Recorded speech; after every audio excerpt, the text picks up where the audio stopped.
Assalamualaikum warahmatullahi wabarakatuh. Alhamdulillah wassalatu wassalam ala rasulillah wa ala alihi wa sahbihi wa man sara ala nahjihi ila yaumiddin, amma ba'd. Ikhwatal iman rahimani wa rahimakumullah. Alhamdulillah kembali bertemu dalam kajian kitab Syama'ilun Nabi sallallahu alaihi wasallam karya Al-Imam At-Tirmidzi rahimahullah rahmatan wasi'ah. Dan ikhwatal iman yang dirahmati oleh Allah, ini adalah malam 17 Agustus. Benar ya Mas? Kita teringat bagaimana perjuangan para pahlawan kita dulu, bahwa 17 Agustus adalah hari kemerdekaan Indonesia. Selamat untuk bangsa Indonesia. Kita berdoa semoga kita menjadi hamba-hamba Allah yang benar-benar merdeka. Merdeka dari segala bentuk penghambaan kepada selain Allah, menjadi penghambaan hanya kepada Allah Subhanahu wa taala. Dan kita berdoa semoga senantiasa negeri kita yang kita cintai ini, Negara Kesatuan Republik Indonesia, selalu dijaga oleh Allah Subhanahu wa taala. Ya, semoga Allah Subhanahu wa taala memberikan bimbingan, tuntunan kepada para pemimpin negeri ini, dan semoga para pemimpin negeri ini diberi kemudahan oleh Allah untuk membawa Indonesia ke arah yang lebih baik. Dan kita berdoa semoga negara yang kita cintai ini aman, tentram, kemari paloh jinawi, rakyatnya tentrem, rukun, raharjo, dan semuanya. Dan semoga Allah Subhanahu wa taala senantiasa meliputi kedamaian di negeri tercinta ini, dan semoga negeri kita ini diliputi cahaya Islam, dan semoga nilai-nilai Islam diterapkan di negara yang kita cintai ini. Taib ikhwatal iman rahimani wa rahimakumullah. Kita lanjutkan kajian kitab Syama'ilun Nabi sallallahu alaihi wasallam, dan insyaallah pada pertemuan yang baik ini kita akan membahas pertemuan yang ke-15, yaitu pedang dan baju perang Rasulullah sallallahu alaihi wasallam. Ini disampaikan oleh pengarang kitab ini, yaitu Al-Imam At-Tirmidzi, supaya kita tahu bagaimana pedangnya Rasulullah sallallahu alaihi wasallam dan baju perangnya Rasulullah, bagaimana sifatnya, bagaimana bentuknya, dari apa terbuat, dan bagaimana gagangnya, dan bagaimana atau hal-hal yang berkaitan tentang pedang Rasulullah SAW dan juga baju perang Rasulullah Sallallahu Alaihi Wasallam. Ikhwatal iman rahimani wa rahimakumullah. Bab maja'a fi sifati sayfi Rasulillahi Sallallahu Alaihi Wasallam.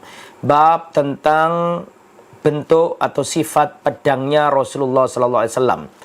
Ketika disebut pedangnya Rasul, ke dalam bahasa Arab, pedang adalah saif. Saif itu bentuk mufrad. Kalau diidhofahkan, maka kaidah mengatakan wal qaidatu annal mufrad idza udhifa fa innahu ya'um. Jadi kalau yang ngerti bahasa Arab ya, bahwa suatu yang mufrad, bentuk tunggal, kalau diidhofahkan maka itu menunjukkan umum. Nah, ketika disebutkan saifu Rasulillah, pedangnya Rasulullah, itu bukan berarti pedang yang satu. Karena pedangnya Rasulullah Sallallahu Alaihi Wasallam itu banyak. Ya, pedangnya Rasulullah Sallallahu Alaihi Wasallam disebutkan yaitu tis'a suyuf. Ada 9 pedang Rasulullah Sallallahu Alaihi Wasallam. Qad takunu ijtama'at indau fi'anin wahid. Jadi Rasulullah Sallallahu Alaihi Wasallam itu memiliki 7 pedang. Jadi pedangnya Rasulullah itu tidak satu. Dan ini disebutkan oleh Al-Imam Ibnu Qayyim Al-Jauziyah dalam kitabnya Zadul Ma'ad, bahwa pedangnya Rasulullah itu ada 9. Nah, apa saja nama pedang-pedangnya Rasul? Bagi antum yang sedang menyaksikan tayangan ini, silakan dicatat. Nah, untuk pengetahuan, Al-Imam Ibnu Qayyim mengatakan dalam 2 bait syairnya, lihadina minal asyafi tis'un rasubu wal mihdamu wa dhul fiqar qadhibun hadfun wal battaru adhbun wa qal'i wa ma'thurul fujjari. Jadi ada 9 pedangnya Rasulullah. Lihadina minal asyafi tis'un rasubu wal mikhdamu dul fiqari qadhibun hadfu wal battaru adbun wa qal'i wa ma'thurul fijari. Jadi kata Imam Ibnu Qayyim, bagi Nabi kita, pemberi petunjuk, beliau memiliki 9 pedang, kata beliau. Yang pertama namanya Rasub. Nama pedangnya Nabi Rasub. Yang pertama. Yang kedua Al-Mikhdam. Yang ketiga Zulfiqar.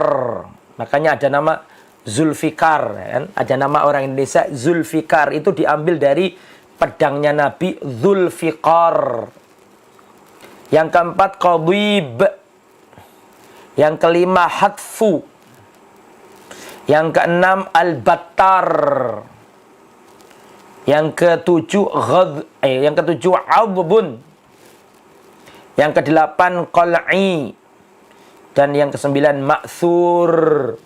Jadi ada 9 pedangnya Rasulullah. Rasub, Mikhdam, Dzulfiqar, Qadhib, Hadfun, wal Battar, wa Adbun, wa Qal'i, wa Ma'thur. Wa Ma'thurul Fijar. Ya, jadi ada berapa tadi? Ada 9 pedangnya Rasulullah sallallahu alaihi wasallam. Kemudian ikhwatal iman, kita baca dulu yang hadis yang pertama dalam pembahasan kita ini. Taib. Haddatsana Muhammad bin Bashar qal haddatsana Wahab bin Jurair qal haddatsana Abi an Qatadah an Anas qala. Dari Anas bin Malik, dari tabi'in Qatadah seorang tabi'in, an Anas, dari Anas bin Malik. Selalu saya ingatkan bahwa Anas bin Malik ini adalah pelayan, bocah kecil menjadi pelayannya Nabi, sering kemana-mana bareng Nabi, sehingga Anas bin Malik ini hafal betul seluk-beluk Nabi. Tahu pedangnya Nabi, tahu baju perangnya Nabi, tahu sholatnya Nabi, tahu jalannya Nabi, tahu pakaiannya Nabi, tahu rambutnya Nabi. Anas bin Malik, bocah kecil yang selalu di dekat Nabi, sehingga Nabi hafal. Sehingga Anas bin Malik hafal betul tentang Nabi. Anas bin Malik berkata, kanat qabi'atu sayfi Rasulillah min fiddah. Gagang dari pedangnya Rasulullah sallallahu alaihi wasallam itu terbuat dari fiddah. Fiddah itu artinya perak. Jadi gagang pedangnya Rasulullah itu menurut hadis ini terbuat dari perak. Al-qabi'ah, gagang adalah ma yakunu ala tarafi maqbidis sayf li'alla tanzalikul yad. Jadi gagang maksudnya di sini adalah ujung yang dipakai untuk menggenggam pedang agar tidak terpeleset ke tangan mata pedangnya tersebut. Makanya dikasih gagang di bawah itu. Lah, qabi'atu sayfi Rasulillah, gagang pedang Rasulullah, menurut hadis ini min fiddah, terbuat dari perak. Ini terdapat dalam Sunan Abu Dawud keterangan ini. Lah, perhatikan, annaha kanat masnu'atan min fiddatin wa hadzal hadis in thabata fa innahu yadullu ala rukhsa fi tahliyatis sayf wa nahwihi min adawatil harb bil fiddah. Perhatikan, hadis ini menunjukkan bahwa pedangnya Rasulullah itu gagangnya terbuat dari perak. Dan hadis ini jika sahih, maka ini menunjukkan keringanan bolehnya menghiasi pedang atau alat-alat perang dari perak. Dibolehkan. Lakin fi sanadihi Jarir bin Hazim al-Azdi. Tapi dalam sanadnya ini ada perawi namanya Jarir bin Hazim al-Azdi. Ini meskipun thiqah, tapi beliau ini didhaifkan jika mengambil hadis dari Qatadah. Ya, wa hadzal hadis min marwiyatihi an Qatadah. Dan hadis ini termasuk hadis yang diriwayatkan oleh Jarir bin Hazim dari Qatadah. Ya, jadi ini hadis ini diperselisihkan para ulama. Dan ada hadis sahih riwayat Bukhari yang berbeda dengan hadis tadi, yang berbunyi begini. Perhatikan, an Abi Umamah radhiyallahu anhu qala laqad fatahal futuha qaumun ma kanat hilyatu suyufihim adz-dzahab walal fiddah. Kata Abu Umamah radhiyallahu anhu, dahulu suatu kaum menaklukkan negeri-negeri, itu para sahabat menaklukkan negeri-negeri, sedangkan di pedang-pedang mereka tidak ada perhiasan yang terbuat dari emas dan perak, tidak ada. Pedangnya para sahabat ketika menaklukkan negeri-negeri itu tidak ada emasnya, tidak ada peraknya.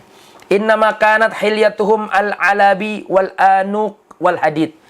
Akan tetapi dahulu ya hiasannya, gagangnya, apanya itu tidak terbuat dari emas, tidak terbuat dari perak, akan tetapi terbuat dari tembaga dan besi. Nah, jadi ini kelihatannya terjadi kontradiksi antara hadis yang satu dengan hadis yang lain, tetapi yang lebih sahih adalah yang diriwayatkan Imam Al-Bukhari bahwa dulu para sahabat itu pedang-pedang mereka itu tidak ada hiasannya terbuat dari perak dan juga tidak ada dari emas. Yang ada adalah terbuat dari tembaga dan terbuat dari besi. Itu ya, wallahu a'lam bissawab. Kemudian ikhwatal iman, hadis berikutnya, haddatsana Muhammad bin Bashar qala haddatsana Mu'ad ibn Hisham qala haddatsani abi an Qatadah, dari Qatadah, an Sa'id ibn Abil Hasan, dari Sa'id bin Abil Hasan. Perhatikan, kanat qabi'atu sayfi Rasulillah min fiddah. Dahulu gagang pedangnya Rasulullah itu terbuat dari perak, ya, terbuat dari perak. Wa aqwa hadhil ahadits hadisus Sa'id bin Abil Hasan. Hadis-hadis yang berbicara tentang gagang pedangnya Nabi terbuat dari perak, yang paling kuat hadisnya ini. Hadis yang kita baca tadi itu yang dari Sa'id bin Abil Hasan. Adapun selainnya lemah. Adapun ini masih tidak seperti yang lainnya. Ini aqwa, yang paling kuat dibandingkan yang lain. Kemudian ikhwatal iman rahimani wa rahimakumullah, berikutnya kita baca haddatsana Abu Ja'far Muhammad bin Sudran Al-Basri, haddatsana Talib ibn Hujair an Hudin wa huwa ibnu Abdullah bin Sa'ad an jaddihi qala. Perhatikan, dakhala Rasulullah sallallahu alaihi wasallam Makkah yaumal fath. Dahulu Rasulullah sallallahu alaihi wasallam masuk ke kota Mekah untuk Fathu Makkah, pada hari Fathu Makkah, penaklukan kota Makkah. Wa ala sayfihi dhahabun wa fiddah. Sedangkan di atas pedangnya Nabi itu ada emasnya dan ada peraknya. Qala talibun fasa'altu anil fiddah. Aku tanyakan tentang fiddah. Faqala kanat qabi'atus sayfi fiddah. Dahulu dikatakan, dahulu gagang pedangnya Rasulullah itu terbuat dari fiddah atau perak. Gitu ya, terbuat dari perak. Seperti hadis yang semula. Kemudian ikhwatal iman, nah ini saya bacakan, haddatsana Muhammad bin Syuja' al-Baghdadi, qala haddatsana Abu Ubaidah al-Haddad an Utsman ibn Sa'ad an Ibn Sirin, dari Ibnu Sirin. Ibnu Sirin itu Muhammad bin Sirin, seorang tabi'in yang mulia. Qala, perhatikan, Ibnu Sirin berkata, Muhammad Ibnu Sirin seorang tabi'in berkata, sana'tu sayfi ala sayfi Samurah bin Jundub. Aku membuat pedang ya sesuai dengan bentuk pedangnya Samurah bin Jundub. Wa za'ama Samurah annau sanafa sayfahu ala sayfi Rasulillah. Sedangkan Jundub sendiri, Samurah bin Jundub ini adalah seorang sahabat. Jadi begini, ada Ibnu Sirin, ada Samurah bin Jundub, dan ada Rasulullah sallallahu alaihi wasallam. Ibnu Sirin ini membuat pedang. Pedang ini mencontoh pedangnya Samurah bin Jundub. Sedangkan Samurah bin Jundub membuat pedang meniru, nah, itu sesuai dengan bentuk pedangnya Rasulullah sallallahu alaihi wasallam. Wa kana Hanafiyan, dan pedangnya Rasulullah itu dibuat dari seorang laki-laki yang dari suku Hanifah. Ada suku yang terkenal yang dikatakan di sini kanu ma'rufin bi husni sina'ati suyuf. Jadi ada namanya suku Bani Hanifah. marga Bani Hanifah. Ini Bani Hanifah ini termasuk pandai besi, pintar membuat pedang-pedang yang bagus begitu. Lah, ini Muhammad bin Sirin mengatakan, aku membuat pedang, pedangku itu persis dengan pedangnya Samurah bin Jundub. Aku buat niru pedangnya Samurah bin Jundub, dan Samurah bin Jundub itu dulu membuat pedangnya niru pedangnya Rasulullah Sallallahu Alaihi Wasallam, yang mana pedangnya Rasulullah itu Hanafiyan, dibuat oleh suku Hanifah. Memang ini suku khusus yang pinter dalam membuat pedang. Nah, di sini ikhwatal iman tidak ada hadis lain tentang masalah pedang yang dicantumkan oleh Imam Tirmidzi dalam kitab Syama'il Nabi. Cuma itu doang. Jadi kalau kita bisa simpulkan bagaimana? Di pedangnya Rasulullah SAW dalam riwayat tadi dikatakan terbuat dari apa? Gagangnya terbuat dari perak. Tapi ada hadis riwayat Bukhari yang mengatakan bahwa dulu para sahabat itu menaklukkan negeri-negeri, sedangkan di pedang-pedang mereka itu tidak ada emasnya, tidak ada peraknya. Akan tapi yang ada adalah hiasan dari pedang itu adalah terbuat dari tembaga dan terbuat dari apa tadi? Besi, tidak terbuat dari emas dan tidak terbuat dari perak. Itu ada riwayat yang lain. Kemudian itu ya, kemudian sekarang bab berikutnya. Tidak terlalu banyak bab tentang pedang ini. Kemudian berikutnya bab tentang baju perang Rasulullah. Baju perang itu dalam bahasa Arabnya ad-dir'. Nah, mungkin bahasa Indonesia apa? Zirah apa-apa ya. Iya, zirah. Zirah, baju pedang, baju perang. Kalau bahasa Arabnya ad-dir'. Ya, ad-dir', baju perang. Lah Rasulullah itu punya baju perang. Kalau tadi di awal saya sebutkan, berdasarkan penjelasan dari Al-Imam Ibnu Qayyim Al-Jauziyah bahwa pedangnya Rasulullah ada 9, maka begitu juga dengan baju perangnya Rasulullah. Baju perangnya Rasulullah itu tidak satu. Ya, baju perangnya Rasulullah tidak satu. Bahkan Al-Imam Ibnu Qayyim mengatakan wa kana lahu sab'atu adru'in. Rasulullah memiliki 7 baju perang. Lah, baju perangnya Nabi itu bagaimana? Anan Nabi sallallahu alaihi wasallam ittakhadad dir'a ya walabisahu fil harab.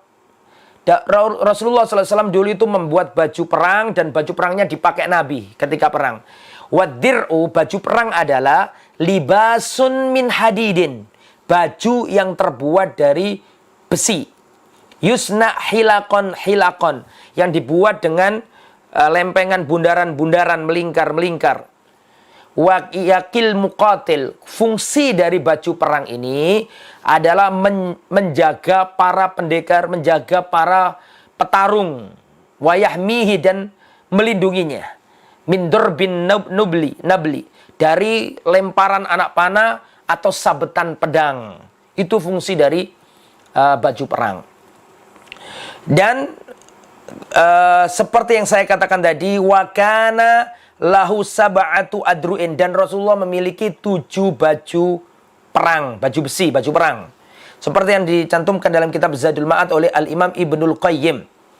Kemudian di antara baju perangnya Nabi itu ada yang digadaikan ke orang Yahudi yang bernama Abu Syaham. Jadi Rasulullah Shallallahu Alaihi Wasallam itu butuh makanan. Pada waktu itu di rumah beliau nggak ada makanan, beliau butuh tepung, butuh gandum, maka beliau pinjem, pinjem gandum, utang gandum miliknya orang Yahudi, yaitu salasina so'an, 30 so'. So' itu 4 kali mud. Nah, ini mud namanya. Ini 1, 4 kali, 2, 3, 4 kali begini, ini namanya so'. Ya. Dan pada waktu itu Rasulullah SAW hutang 30 so'. 30 so'. 1 so' itu 4 mud. Nah, berarti berapa mud itu? Kalau 30 kali 4, 120 beginian. Nah, jadi Rasulullah SAW hutang gandum dari orang Yahudi sebanyak 120 mud. Ya, ini loh 1 mud itu. Itu 120 kali. Karena 30, satu soknya itu 4 mud. Nggak bingung kan ya? Berarti kalau satu soknya itu 4 mud, sedangkan ini ada 30 sok, berarti kan 30 kali 4. Hasilnya ada 120 mud begini. Jadi Rasulullah SAW pada waktu itu hutang gandum dari orang Yahudi sebanyak 120 mud, 120 ginian. Ya. Dan sebagai jaminannya Rasulullah SAW menaruh baju perangnya, baju besinya Nabi ditaruh sebagai jaminan di rumahnya orang Yahudi. Ya, Rasulullah bayar selama setahun, dikasih waktu setahun. Wa kana dir'u min hadidin, baju perangnya Nabi terbuat dari besi. Nah, itu dipakai Rasulullah sallallahu alaihi wasallam. Wan Nabi sallallahu alaihi wasallam labisa ad-dir'a wad-dir'aini. Rasulullah dalam perang itu kadang memakai satu baju perang, bahkan Rasulullah pernah memakai langsung double, dua baju besi pernah.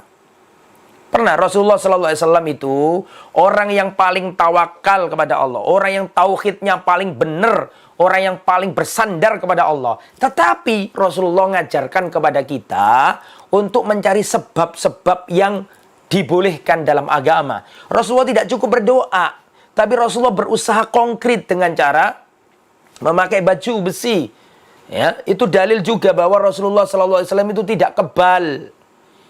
Kalau ada orang zaman ini kok ngaku sakti kebal, maka dia pasti belajar ilmunya setan. Karena Rasulullah itu orang paling hebat, paling sakti di muka bumi ini.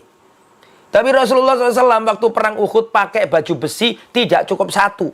Tapi baju besinya Rasulullah SAW dipakai rangkap 2. Satu, terus pakai lagi dalam perang Uhud. Itu pun dalam perang Uhud, Rasulullah berdarah. Lempengan baju besi itu yang ada di mukanya Nabi itu sampai menancap di pipinya Nabi. Bahkan sampai giginya Nabi patah, berdarah. Itu padahal Nabi pakai 2 baju besi. Ini Rasulullah mengabarkan kepada kita bahwa orang yang bertawakal itu bukan orang yang bersandar terus nggak melakukan apa-apa. Bukan, tapi orang bertawakal itu tidak dikatakan tawakal kecuali dia melakukan 2 hal. 2 hal inilah rukunnya tawakal. Jadi tawakal tidak dikatakan tawakal sampai orang itu melakukan 2 poin penting ini. Apa 2 poin pentingnya tawakal? Poin yang pertama adalah al-i'timad 'ala Allah wa thiqatu bihi. Jadi tawakal itu unsur yang pertama adalah bersandar yakin hanya kepada Allah. Bersandar hanya kepada Allah dan yakin. Itu pertama. Ini nggak cukup. Harus ada rukun tawakal yang kedua. Rukun tawakal yang kedua adalah akhdus sabab atau akhdul asbab al-ma'dun fiha. Mencari sebab-sebab yang dibolehkan. Jadi Rasulullah berdoa, minta menang, minta dilindungi dari kejahatan orang. Tetapi tidak cukup di situ. Tidak cukup bersandar. Nabi juga melakukan sebab, diantaranya sebab yang dibolehkan. Nabi memakai baju perang double. Itu sebab yang dibolehkan. Adapun sebab yang tidak dibolehkan, pakai jimat, itu dan sebab nggak dibolehkan itu. Datang ke dukun, minta sakti, ini nggak dibolehkan. Tapi yang dibolehkan 2 cara. Tawakal, berdoa kepada Allah. Yang kedua, mencari sebab yang dibolehkan. Pedangnya diasah yang bagus dan baju besinya dirangkap 2 oleh Rasulullah SAW. Itu yang diajarkan Rasulullah. Tidak bersandar tanpa berusaha. Taib. Perhatikan.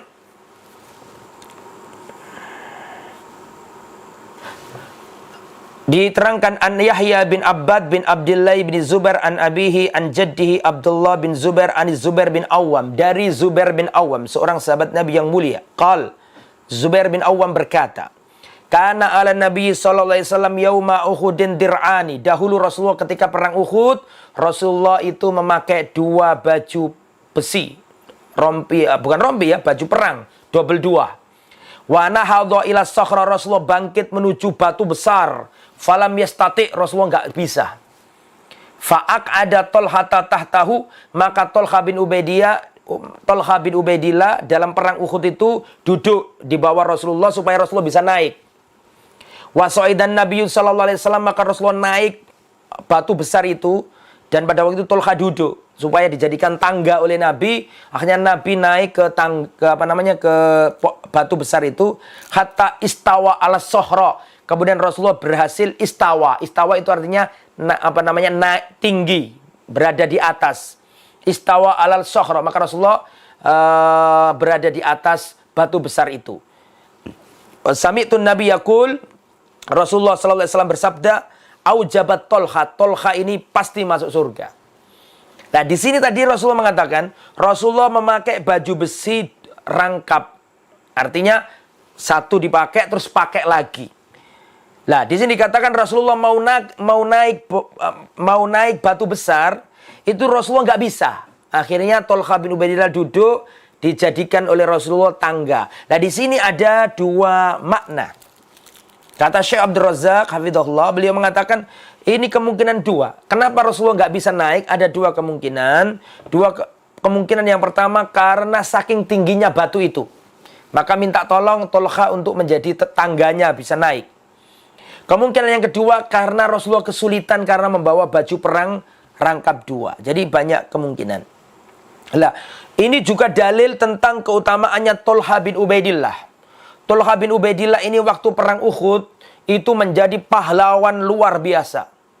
Dia selalu melindungi Nabi karena perang Uhud ini kan perang yang kaum muslimin kalah telak akibat penyelisihan sebagian sahabat terhadap perintah Rasulullah sallallahu alaihi wasallam, akhirnya berujung kekalahan.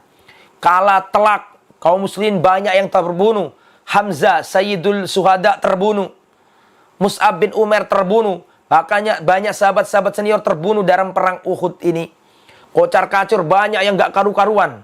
Bahkan ada sebagian sahabat membunuh sahabat yang lain. Saking paniknya perang Uhud ini. Di saat itu ada orang yang tidak pernah berpisah dari Nabi, yaitu Tolha bin Ubaidillah.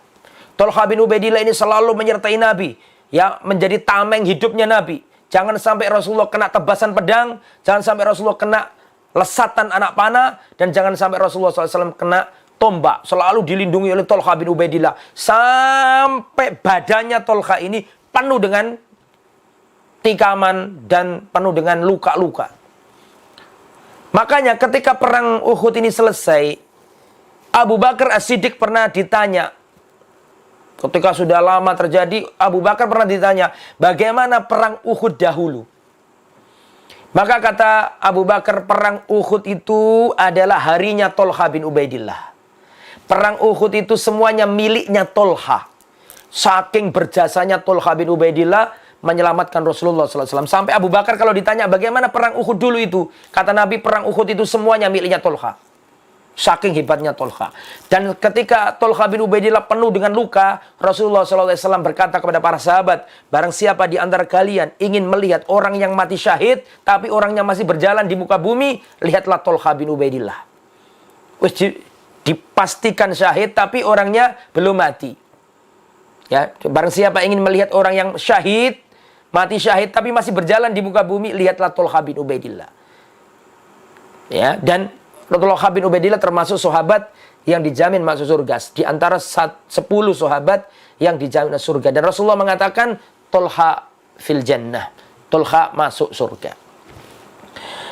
Kemudian ikhwatal iman, rahimani wa rahimakumullah. Selanjutnya, An Yazid ibni Husaifah, Anis Sa'ib ibn Yazid, Anna Rasulullah sallallahu alaihi wasallam qala, anna Rasulullah sallallahu alaihi wasallam kana alaihi yauma Uhudin dir'ani. Dahulu Rasulullah sallallahu alaihi wasallam ketika perang Uhud, Rasulullah memakai dua zirah, dua baju besi. Qad dhahara bainahuma. Rasulullah sallallahu alaihi wasallam ya memakai yang pertama, kemudian memakai yang kedua. Dan sahabat Nabi yang bernama Sa'ib ibn Yazid ini termasuk sahabat Nabi yang junior ketika Nabi masih hidup, dan beliau ini sahabat Nabi yang wafatnya paling terakhir di kota Madinah. Ya, Sa'ib bin Zaid ini sahabat Nabi yang wafatnya paling terakhir di kota Madinah, dan beliau wafat pada tahun 90 Hijriah, termasuk sahabat-sahabat yang wafatnya paling akhir. Tidak panjang lebar, ikhwatul iman, cukup sampai di sini karena tidak ada pembahasan yang lain. Jadi pada pertemuan kali ini kita membahas apa tadi? Pedang dan baju perang Rasulullah sallallahu alaihi